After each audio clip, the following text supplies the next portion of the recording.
for the periodic table graphing activity. So you will be creating 3 different graphs for period 2, which is left to right, and then you will also be creating 3 graphs for the elements making up group 1, the ionization, electronegativity, and the radius. So the directions. So the first thing is to look at period 2, look at it left to right, and list the atomic numbers. So it starts with atomic number 3 and it works its way all the way to the left to neon element 10. Look at your classifications. Is that atomic number represent a metal, a semi-metal, or a non-metal?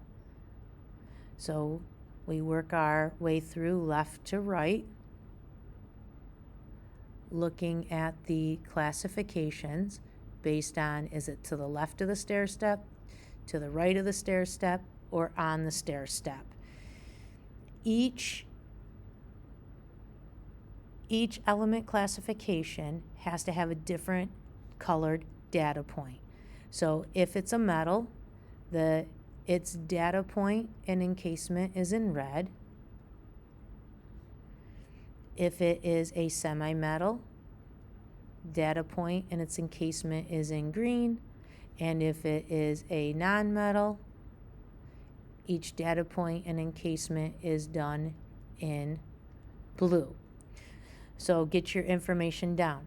Now, the values that you are going to graph, the ionization energy values, electronegativity values, atomic radius values, these are all listed on table S. So you need to find your atomic number and list its ionization, electronegativity, and radius values. Once when you have that done, you will be given 3 papers that have graphs on them. On one side of it, it will say group 1 trend, and then if you flip it over to the other side, you will see the other side is period. So right away, you can put in your color coding. So if it's a metal, your data point will be red. If it's a semi-metal or metalloid, it's going to be green. And if it's a non-metal, your data point and circle will be blue. And when you look down at the x-axis, the atomic numbers are there for you. So once again, you can put these colors in so that you can see it while you're graphing it, right? You could just put like NM, I guess, so that you know the classification when you see it. Or you can put the colors.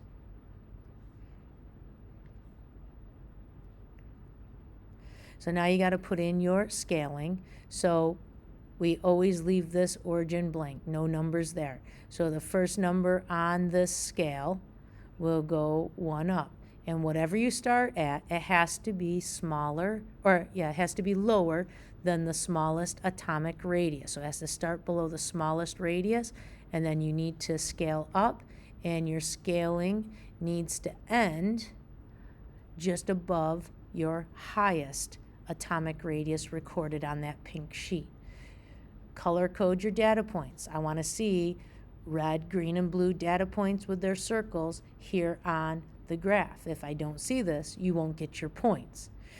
There are no lines, no best fit line or best fit curve on this graph. Once when you have the data points plotted, I give you the title and you just need to fill in the blank. So this title here will go on each of these graphs.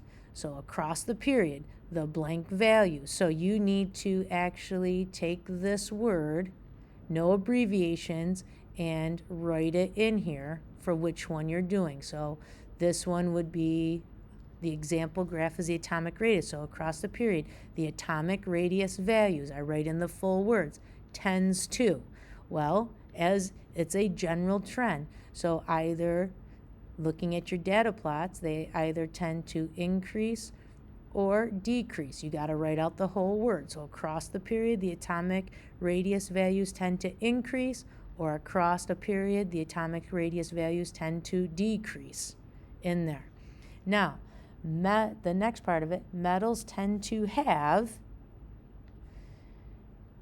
either higher or lower, and then whatever is being graphed. So then we would see these words here. Again, it's making a comparison. Metals tend to have higher atomic radius values. Metals tend to have lower atomic radius values than nonmetals within the same period.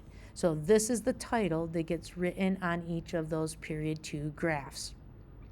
In a similar manner, then you will do the 3 graphs for the group 1. So you got to look up atomic numbers. Group 1 starts with atomic number 1, and then it goes to lithium, and then to sodium, and then potassium, rubidium, cesium, and then francium. Classification. Looking at my periodic table with the coding that we have done. Data point colors, same as before. Dot and the encasement. So blue if it's a nonmetal, red if it's a metal, right? And then to get the values that you are going to need, you have to look them up on table S. So here's your atomic number and get those values written.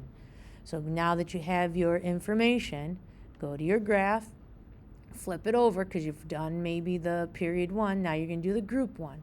So if it's a metal, the data points and encasement is going to be red. And if it's a nonmetal, it's going to be blue. And if you take a look at the graph and the setup I've given you, I already have the atomic numbers in. And I can write myself some notes here if I want, so I can see it. Now it's time to do the scaling. So that origin area we leave blank. So the first number here has to start just below the smallest atomic radius, and the scaling needs to continue and end just above the greatest. So I'm going to see my data points on here, and then I have to write a title. And so the title for the groups is pretty similar. But instead of saying across a period, now it reads down a group, the blank trend. So whatever trend I am graphing, right, the full name gets put in there, not an abbreviation. And as a general rule, either the values tend to increase or decrease. So I write it down. So down a group, the atomic radius values tend to increase. Down a group, the atomic radius values tend to decrease. So I fill it in. Then I move on. Metals tend to have, and it's either higher or lower, greater, smaller, and then whatever I'm graphing, then I'm going to put in those words again. So metals tend to have higher atomic radius values than nonmetals, or metals tend to have lower atomic radius values than nonmetals. I write this type of title on each of the 3 graphs for group 1.